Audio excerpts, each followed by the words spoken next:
change the environmental system.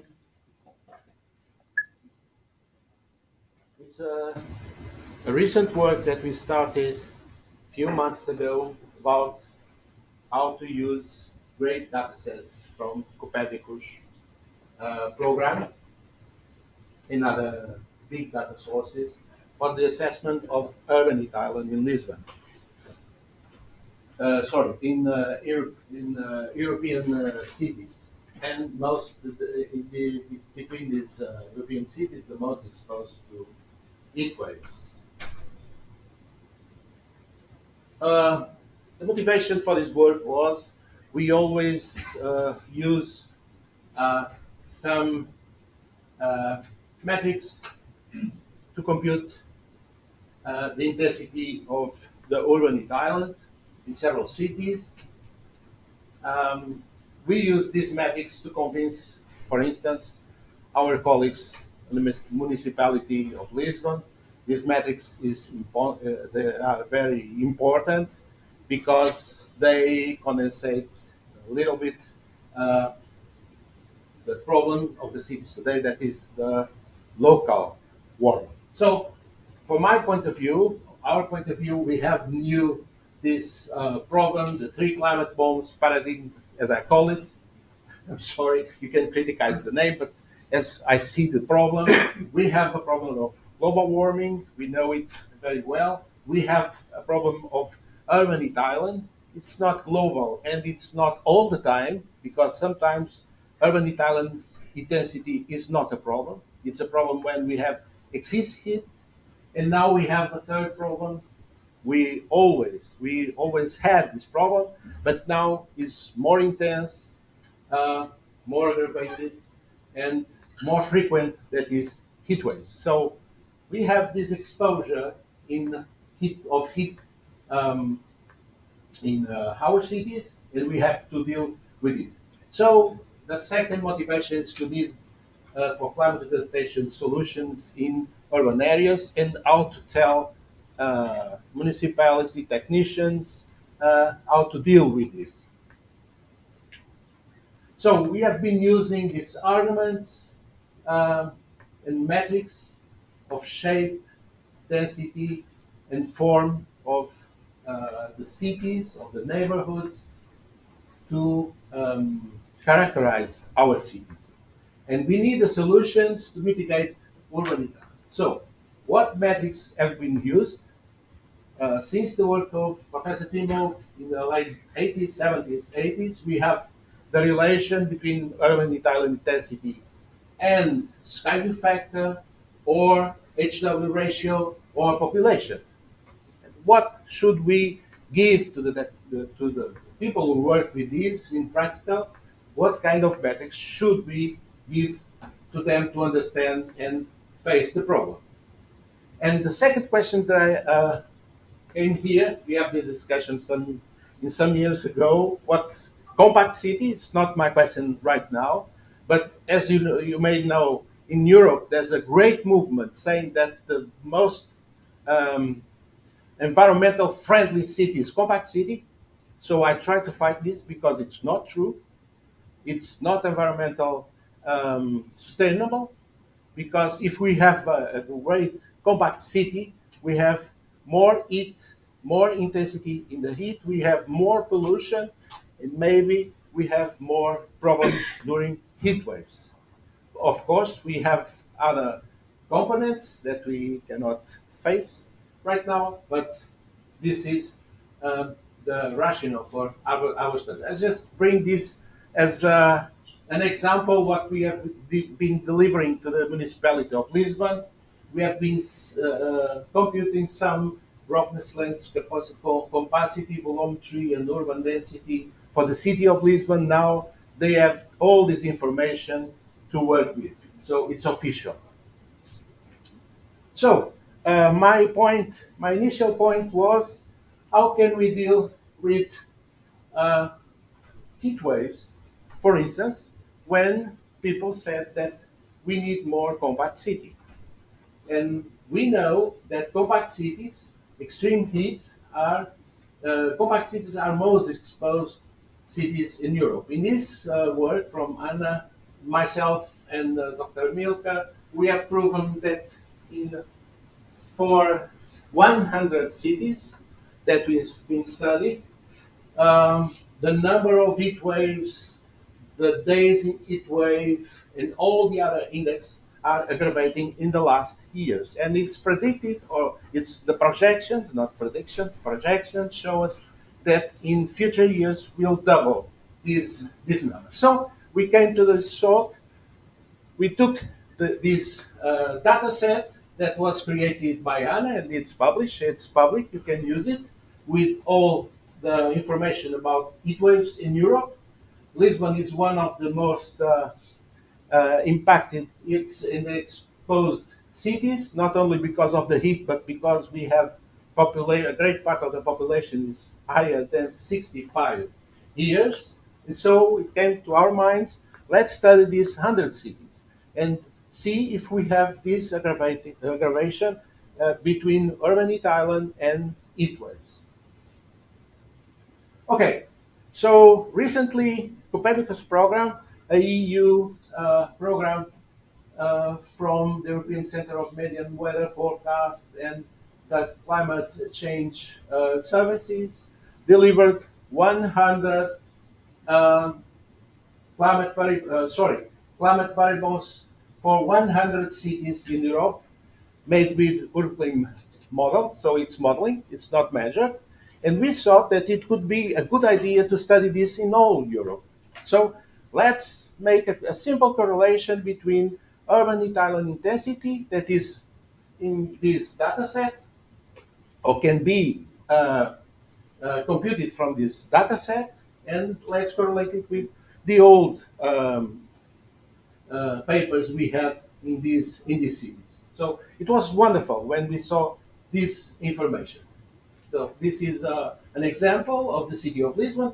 It's pretty clear. It's much clear that it corresponds to what we know from our studies, our 30-year studies in urban island in Lisbon region. So we make some computation. We had a paper from one of my students, Cláudia, and from architect Nuri, maybe you know him. We had a small Lisbon mesoscale network that functioned between 2004 and 2012, and we tried to correlate the data with the data set from Copernicus. Thank you. So the correlation is there. It was pretty good, but we have like between the observations and the model. So we find this European climate adapt data set. They have urban heat island intensity published. So we use this and we start to make the first correlations between urban heat island intensity and, for instance, skyview factors. So we computed skyview factors from UMAP for the 100 cities. We use for the extractions land LCZ and functional urban areas. Will come together. This is the source of information. There are another source of information. For instance, for the wind, we have the global wind atlas. Let's move on.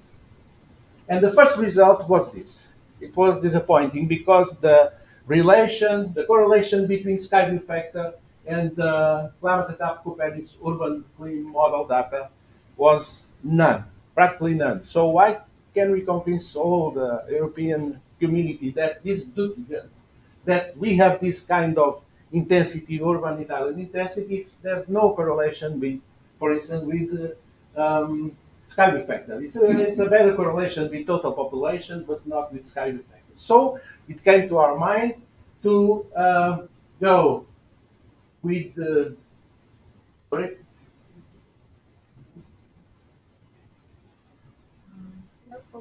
It's always me that make it. That's okay. It only happens with me. I'm so bad with two things in my head. I don't like it, but I know I have to. This must be okay. It's there. Okay, thank you. So we came to our mind to produce the research on ELICIT. ELICIT is a new way, It's AI, machine learning that gives you papers, only papers about the things that you want to retrieve. It's very good. It's intensive, and we use also Google Scholar. So we try to construct our own database. It's again, sorry, and we produce a new data set with the last 20 years of urban Italian intensity data. And now we have, thank you, I'm sorry, That's okay.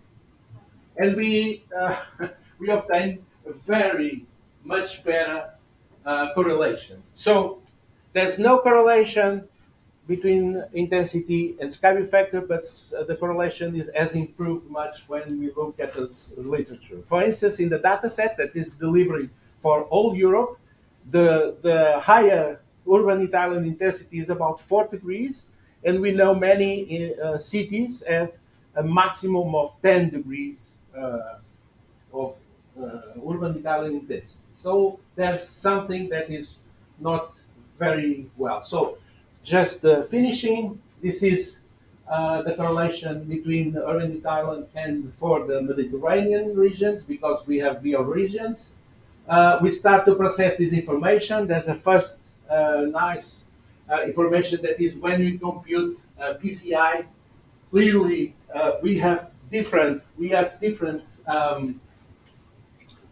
sets inside the database. So one of my questions is, should we use the same model for all Europe, or should we use the best model for the best regions? So just my final thoughts here. So in conclusions, it's not a conclusion, but it's conclusion. Why it's so important to have metrics to model urban Italian? I suppose it's pretty clear that we need these metrics in the future. And the second question I have is, do we need or not? My opinion is yes. Create a protocol to calculate urban Italian intensity in the other metrics, not only this one. This is only one example, because this phenomenon is time dependency. When to compute this during the day, during the night, in the seasonally, in summer, in winter, when? Because in the literature, everybody calculates in a different manner. It has a seasonality in its calculation. What kind of weather types are the more important? People compute in one weather type, people with another.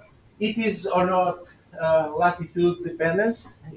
Professor Cutler some years ago had a beautiful paper saying that is a dependence on latitude on urban Italian, is higher in lower latitudes. What is the rate of change per decade of urban Italian intensity? It's more intense in during or night. So we need the protocol to calculate this, because model data is not very well according to the literature. I know. So this is some ideas that we have. I'm going to join with you this, and if you have any discussion, we'll be glad to discuss it with you. Thank you very much.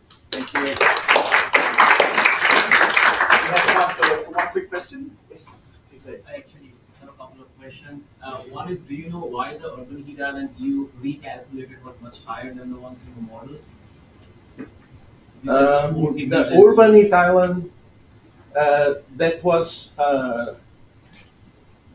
in the papers mostly are made with measurements, not model. So maybe it's the model that underestimate the values. We don't know. I'm not criticizing the model. I know a little bit about the model. Model maybe it is good. I suppose it was validated, but the way they are spreading, the way they are delivering this information could be not the best one, because from the European Environmental Agency, we don't know what they intend by urban Italian and intensity of the urban Italian. Maybe they are not calculated very well, because we calculated our own from the data set, and with much better than that data set that is delivered now. And it is delivered from the biggest laboratories in Europe. And they use it, for instance, for human health. Another question is that you focus mostly on summertime urban heat island. So during winter time, in many cities in Europe, an urban heat island would not necessarily have a health cost. And I was wondering what your thought was regarding like the whole compactness and how we should design cities. Think about the overall impact throughout the year. Yes, thank you. That's why I said we need a protocol. Because for us in the middle latitude, for the Mediterranean region, the problem is the heat. And for higher latitude, probably urban Italian intensity is not a problem for health. But for tropical countries, it is. So we must, I don't have a question, an answer, sorry. We are studying in Lisbon and other cities in Portugal, we are studying this phenomena. We are studying especially during the night because it's more intense during the night. And during the night, people, older people, are more exposed because sometimes they don't have attendance. So we are giving these results to the people of health and to the municipality, but locally, I suppose it's different from other countries. Thank you. Thank you very much. Thank you. Thank you. Dr. Mansura Kolari. She is speaking on digital twin to simulate